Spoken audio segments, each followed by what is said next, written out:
அன்புடன் வணக்கம் நண்பர்களே. போதை ஏறி போச்சு, புத்தி மாறி போச்சு. ஜெய்ஹிந்த்ன்ற ஒரு படத்தில் பாட்டு கேட்டிருப்பீங்க. நம்ம ரஞ்சிதா மேடம் ஆடியிருப்பாங்க. அது என்னையா போதை ஏறி போச்சு, புத்தி மாறி போச்சு? ஆமாங்க, இந்த போதையெல்லாம் பார்த்திங்கன்னா எண்ணங்களை மாற்ற வல்லது. நல்ல எண்ணங்களை ஒரு தீய எண்ணங்களாய் மாற்றிடும்.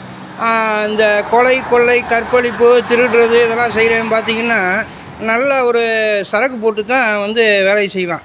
அதுக்காக சரக்கு நான் தப்புன்னு சொல்ல வரல. அளவாக குடிங்க, ஆல்கஹால் உடம்புக்கு நல்லது தான், தப்புன்னு சொல்லலை. ஏதோ மழை காலம், பனிக்காலம், குளிர்காலம், உடல் அலுப்பு, அசதிக்காக ஏதோ குடிக்கலாம். அளவுக்கு அதிகமாக குடிச்சு போட்டு தீய எண்ணங்களை வளர்த்துக்கக்கூடாது. அளவோடு குடித்து வளமோடு வாழணும். அப்புறம் நம்ம கண்ணதாசன் ரொம்ப நல்லவர். குடிக்கிறவனெல்லாம் ஞானி ஆகிட முடியுமா? கண்ணதாசனை பற்றி எழுதியிருக்காங்க. கண்ணதாசன் காரைக்குடி, பேரை சொல்லி ஊற்றி குடின்னு. அவர் எவ்வளோ பெரிய மகான். அவர் குடிக்காதே தம்பி குடிக்காதேன்னெல்லாம் எழுதியிருக்காரு. அதனால்